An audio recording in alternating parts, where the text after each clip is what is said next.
Good afternoon guys. आज हम कक्षा 12 में केमिस्ट्री में तीसरा यूनिट जो पढ़ रहे हैं रासायनिक बलगति, इसमें आज हम अभिक्रिया की कोटि इस टॉपिक पर पढ़ेंगे और ये वीडियो हमारा NCERT बेस्ड है। अगर आप इस चैनल पे नए हैं तो पिछली क्लासों के वीडियो के लिए प्लेलिस्ट जाके चेक कर लीजिए। इस चैप्टर के और पिछले 2 चैप्टरों के वीडियो प्लेलिस्ट में पड़े हुए हैं, तो उसे ज़रूर देखिएगा। तो चलिए स्टार्ट करते हैं हम आज का लेक्चर। हमारी इम्पॉर्टेंट हेडिंग है अभिक्रिया की कोटि, जिसे हम कहते हैं ऑर्डर ऑफ रिएक्शन। तो ऑर्डर ऑफ रिएक्शन क्या है? कल के लेक्चर में हमने एक रिएक्शन लिया था A + B = प्रोडक्ट, ठीक है, जिसमें A के A मोल थे और B के B मोल थे। हमने पढ़ा था कि वेग नियम से जो अभिक्रिया का वेग था R = K concentration of A की power X concentration of B की पावर Y। यह X और Y कहाँ से आया था? ये कल के लेक्चर में हमने पढ़ा था कि X और Y क्या किया था, ये हमने घात कहाँ से लाई थी। तो हमने लैब में जाके अभिकारकों की सांद्रता को दुगना किया था, फिर देखा था कि वेग में कितने की बढ़ोतरी हो रही है। तो X और Y के पावर हम वहाँ से लेकर आए थे। तो X और Y के जो पावर हैं, मतलब अभिकारकों का जो पावर है, घात है, उसके योग को हम कहते हैं कोटि। मतलब कोटि बराबर हो जाएगा कंसंट्रेशन ऑफ A की power X plus concentration of B की पावर Y का योग। ठीक, अब इसको अगर हम डिफिनेशन के तौर पे लिखें तो जो हमारी किताबी परिभाषा है वह होगी किसी रासायनिक अभिक्रिया के वेग व्यंजक में अभिकारकों की सांद्रताओं की घातों का योगफल अभिक्रिया की कोटि कहलाती है। लेकिन अगर हम कल के लेक्चर के अनुसार हमने जितना पढ़ा था उस अनुसार अगर हम इसकी डिफिनेशन बनाएं तो हमारी जो डिफिनेशन है, किसी रासायनिक अभिक्रिया में भाग लेने वाले उन अणुओं की संख्या जिनकी सांद्रता पर अभिकारक का वेग निर्भर करता है या जिनकी सांद्रता बदलने पर अभिकारक का वेग भी बदल जाता है, अभिक्रिया की क्या कहलाती है? कोटि कहलाती है। अब ये डिफिनेशन हमने कल के लेक्चर से लाया था। जैसे हम क्या करते थे कि उसमें अभिकारकों की सांद्रता हमने कल दुगुना कर दी थी, तो हमने देखा था कि वेग अगर उसका 8 गुना हो गया है तो इसका मतलब 2 से 8 कैसे हुआ? 2 की पावर 3। इसका मतलब X = जो पावर हमने लाई थी वो कितनी हो गई थी? 3 हो गई थी। ठीक है, इस तरीके से हमने देखा था। तो यहाँ पे जो सांद्रता है वो किस सांद्रता बदलने पर वेग क्या हो रहा है? चेंज हो रहा है। सांद्रता 2 गुना किया तो वेग दूसरा आ गया, 3 गुना किया तो वेग दूसरा हो गया। तो सांद्रता बदलने पर अभिक्रिया का वेग क्या हो जाता है? बदल जाता है। इसका मतलब कि अभिक्रिया का जो वेग है वो उनके अणुओं की सांद्रता पर निर्भर करता है। ठीक, इस तरीके से ये 2 डिफिनेशन है। तो अभिक्रिया की कोटि क्या होती है?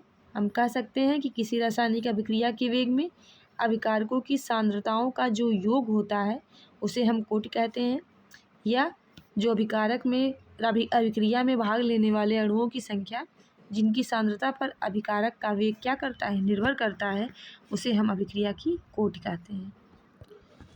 अब अगला टॉपिक हमारा आता है कोटि के लक्षण। ठीक है, कोटि के लक्षण कैसे फाइंड करते हैं? तो यदि अभिक्रिया की कोटि कितनी है? 0 है। यदि अभिक्रिया की कोटि 0 है तो वह शून्य कोटि की अभिक्रिया होगी। यदि अभिक्रिया की कोटि 1 है तो प्रथम कोटि की अभिक्रिया होगी।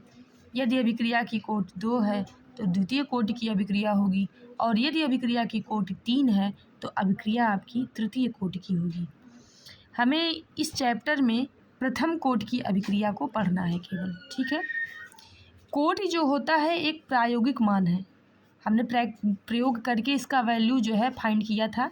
जो आपके कोटि थे X और Y, उसको हमने लैब में क्या किया था? फाइंड किया था कि सांद्रता बढ़ाने पर।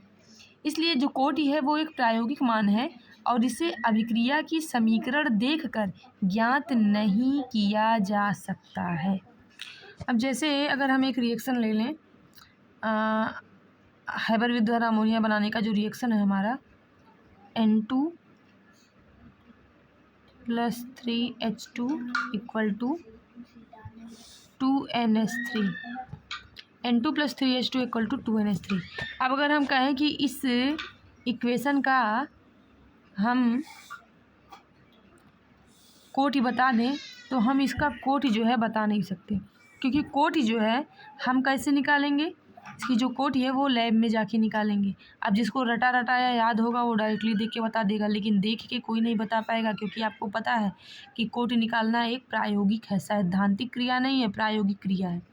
जैसे हमने यहाँ पे जो यक्स और वाई हैं यही तो आपके कोटि हैं, और यह कोटि हमने कब कैसे निकाला था, तो प्रयोग में लैब में जाके हमने सबकी सांद्रता बढ़ा के देखी थी, चेक की थी कि उसका वेग जो है सांद्रता बढ़ाने पर उसके वेग पे क्या इफेक्ट पड़ रहा है, तब तो एक्स और वाई का मान निकला था। तो इसी तरीके से कोटि भी जो है वो हम ऐसे समीकरण देकर नहीं निकाल सकते, उसके लिए हमें लैब में जाके क्या करना पड़ेगा, चेक करना पड़ेगा कि उसकी सांद्रता बढ़ाने पर उसके वेग पर कोई इफेक्ट पड़ा है या नहीं पड़ा है, और पड़ा भी है तो कितना इफेक्ट पड़ा है। तो कोटि जो है एक प्रायोगिक मान है और इसे अभिक्रिया की समीकरण देख कर ज्ञात नहीं किया जा सकता। ठीक, कोटि का कोई मात्रक नहीं होता, कोटि का कोई मात्रक नहीं होता। कोटि व आणविकता के मान बराबर भी हो सकते हैं। अब कोटि तो हमने पढ़ा है, कोटि का मतलब क्या होता है, किसी अभिक्रिया में अणुओं की संख्या जिसकी सांद्रता पर उसका वेग क्या हो, निर्भर करता हो। लेकिन आणविकता क्या होती है, तो किसी सरल रासायनिक अभिक्रिया में भाग लेने वाले जो अणुओं की संख्या होती है वह होती है उसकी आणविकता। तो कोटि व आणविकता के मान बराबर भी हो सकते हैं। ठीक है, जटिल अभिक्रिया की कोटि जो होती है वो सबसे धीमे पद पर निर्भर करती है। तो ये जो जटिल अभिक्रिया होती है ये क्या होती है, जटिल अभिक्रिया वह अभिक्रिया होती है, देखो अभिक्रिया दो टाइप के होते हैं, एक जटिल और एक सरल। सरल अभिक्रिया होती है जो एक पदों में संपन्न हो जाती है, उसे हम कहते हैं सरल अभिक्रिया। जटिल अभिक्रिया जो होती है वो एक से अधिक पदों में संपन्न होती है, वह अभिक्रिया कहलाती है जटिल अभिक्रिया। तो जो जटिल अभिक्रिया होती है मतलब जो कई पदों पर निर्भर करती है, वो कई पदों में संपन्न होती है, तो जटिल अभिक्रिया की जो कोटि होती है वो उसके सबसे धीमे पद पर निर्भर करती है।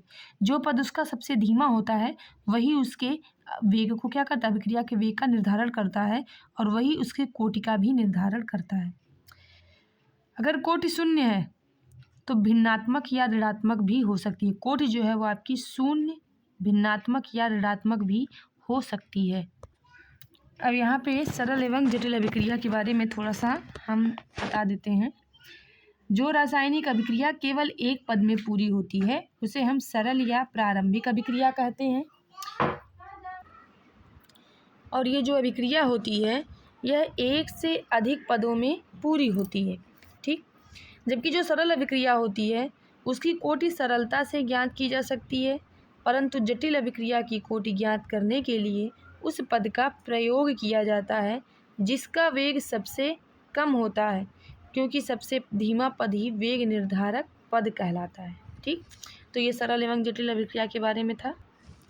तो पहला है शून्य कोटि की अभिक्रिया के लिए के का क्या मात्रक होगा।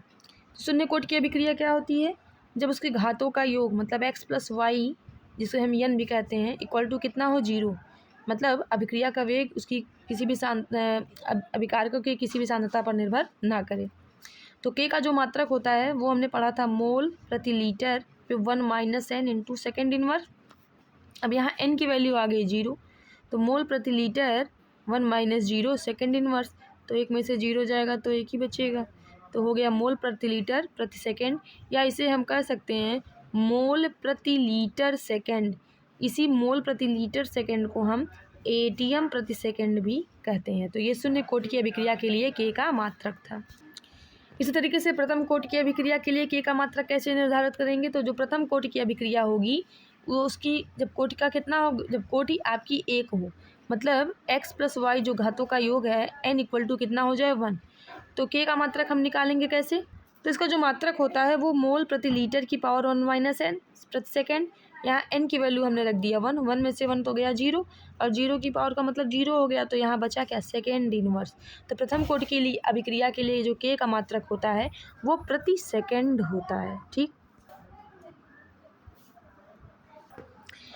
दूसरा है द्वितीय कोटि की अभिक्रिया के लिए के का मात्रक। द्वितीय कोटि की अभिक्रिया का मतलब है कि जब अभिक्रिया की जो कोटि हो कितनी हो, 2, मतलब x + y n का मान कितना हो जाए, 2 हो जाए। तो के का मात्रक तो हमें पता है, यहाँ n की वैल्यू हमने रख दिया 2। 1 में से 2 गया तो आ गया है -1, तो मोल पे -1, अब लीटर पे -1 था, ऊपर जाएगा तो प्लस हो जाएगा, ठीक है।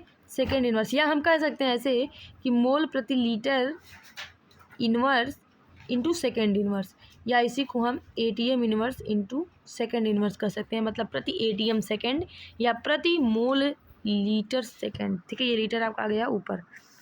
तो ये था प्रथम कोटि की अभिक्रिया। द्वितीय कोटि की अभिक्रिया के लिए के का मात्रक। आज के लेक्चर में बस इतना ही। नेक्स्ट टॉपिक के लिए अगला लेक्चर देखिए और चैनल को लाइक, सब्सक्राइब एंड शेयर कीजिए ताकि अधिक से अधिक लोग इसका फ़ायदा उठा सकें।